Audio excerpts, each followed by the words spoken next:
Dariush versus Ferguson. Okay, where do I begin on this one, right? Because I'm a little bit frustrated. I'm a little bit frustrated with the whole thing. And you guys know that Tony's my former teammate, right? So I get a little bit frustrated because Tony came in to fight camp with a very clear idea and an understanding. Look, I'm getting hit a little bit too much. I'm getting hit a little too much, a little bit too early. Now, the reason in the X's and O's Tony was getting hit is he wasn't using head movement. And the reason he didn't use head movement is because he had a kick-heavy game. And you can't be like a Western boxer and get those kicks off. You got to be a little bit more square. All right, fine. But he recognized what I just said. Goes and trains with Freddie Roach. Now, Freddie Roach has an aura. The Freddie Roaches and the Teddy Atlases and the Clayton Hires of the world, they have an aura. You will put them in their corner because they are a father-like figure, but they are also a stone and they are strong and you can trust them. It's one of these things. So Freddie being there, Tony working with Freddie, let us know at least he was going to be reminded. Tony was going to be reminded of what he used to know, which is head movement is important. And guess what? He looked great. Tony wasn't taking any shots. He was ducking. He was coming back. Tony looked great. You could tell that the time spent at Wild Card did its job. It was effective. But the son of a bitch, that wasn't what his biggest problem was. His biggest problem, at least in his last contest, was getting taken down. It was the wrestling. Tony Ferguson's a national champion in wrestling. But he got away from it. He got away from it. And we should have known because that's what Oliveira reminded him of. That's what Oliveira reminded him of. Oliveira did not remind him that he gets hit and he's a little bit stern on his feet because he's a little bit boxy because he wants to throw those leg kicks. Oliveira reminded him the importance of being on top. Benny Dariush couldn't find Tony. Why do you think Benny Dariush started going to the ground game? Because he couldn't find him. He could not find him. Tony was elusive. Tony did a great job. That's all I'm trying to point out for you. Hard to do it from the bottom. As much as in make-believe land, we'd like to think we're closer to 1993 than we are to 2023. We're not. And finding guys at this level that you can submit from your back is a unicorn. It's an absolute unicorn.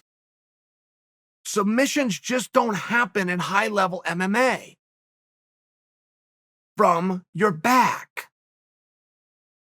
If you sweep, if you get on top, it's talking about a different arsenal. To watch Tony be put in a heel hook, guys, this hurt me. Physically, it hurt me. I have one experiences with heel hook in my entire life, and I'll tell you what it is because I've never forgotten it. I was at Team Quest. Randy Couture was running practice. We covered heel hooks. It's the day I heard the word heel hook. And Randy told us all, you ever get in a heel hook, you tap out instantly. Because, hear these words, because it will never hurt. It's not a ow like an arm or a knee.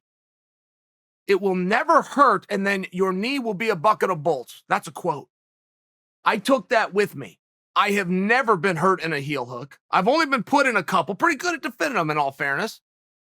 But the second that guy gets the grip, stop. Stop. I've had it happen to me in competition by Craig Jones. I've had it happen to me in the practice. Stop. This was not only a heel hook, it was what's called an inverted heel hook. It is a devastating hold. It is barred in many jurisdictions within the amateurs. They absolutely cannot do it. It is barred in gyms all over the world unless you're in black belt class. It is a devastating tactic. And Tony grimaced once. Some people say twice. I'll give it 1.5 times. Tony just took it. Tony is injured right now. He's not just hurt. Tony is injured. Tony Ferguson can do what he wants, and he's earned the respect of us to get behind him and cheer for him. And you heard that tonight. You heard that ovation. Nobody walked into Houston tonight, aside from Derek Lewis, who lives there, and heard that crowd respond more. They loved and respect Tony so much, they booed Dariush.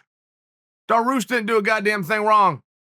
As a matter of fact, Dariush did everything right. They booed him. That wasn't a reflection on Benny. That was how Houston, Texas, a live audience was telling Tony Ferguson, we care about you.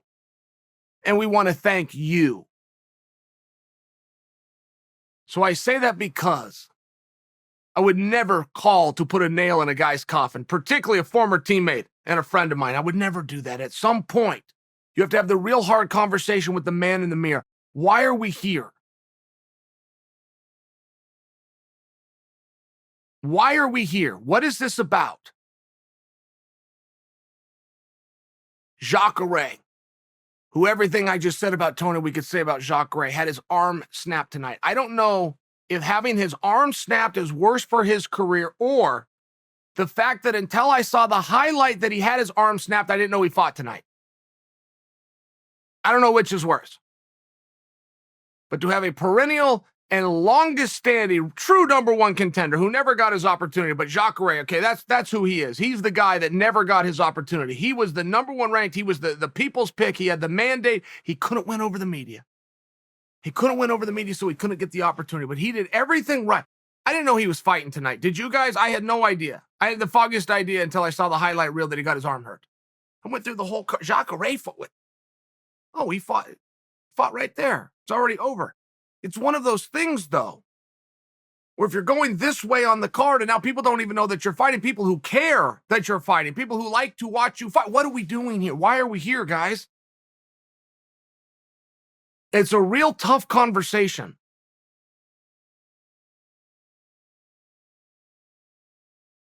Please don't identify your life or your value to this life with what you do for a living. Easy to say, hard to do. We will do anything as human beings to cling to our identity. Anything. If that is our identity and that is what we will known for, we will take whatever risk and we will stand up and we will do whatever we have to do. And I just share for you that when you're in a combat sport and you've done so many good things, you've done so many wonderful things, and it's so clear to the entire world around you that it's not the same.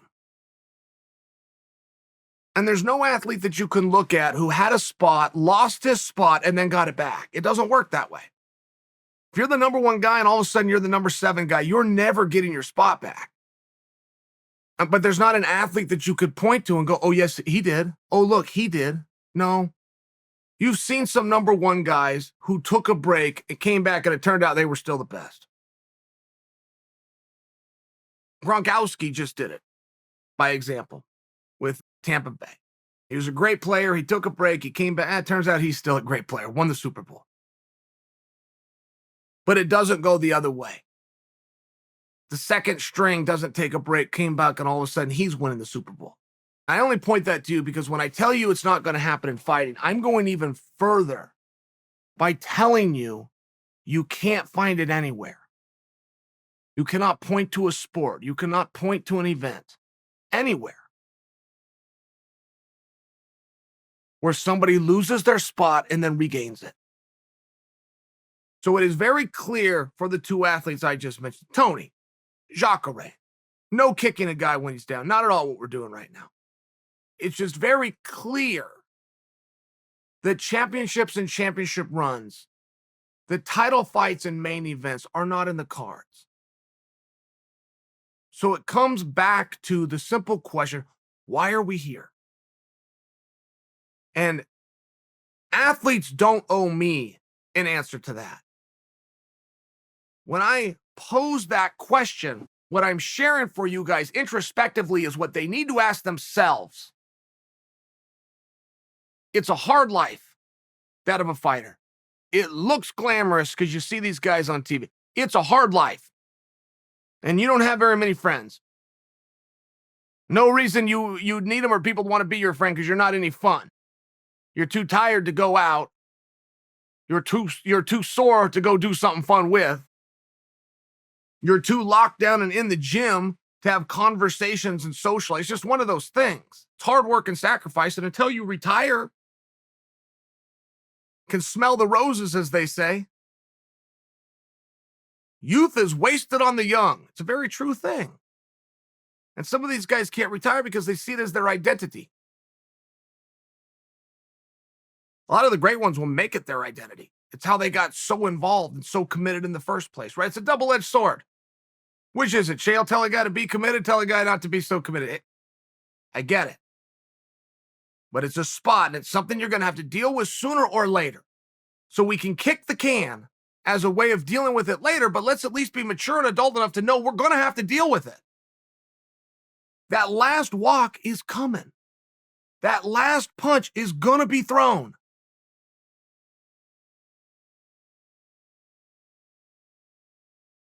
Real tough conversations. And this is personal to these guys. They will think it over, they will make a decision, and I'll come and talk to you guys about it.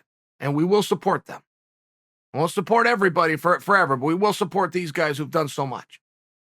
But the question they need to simply ask themselves, they go to bed, they're laying in bed, what am I going to do? What am I doing? Why are we here?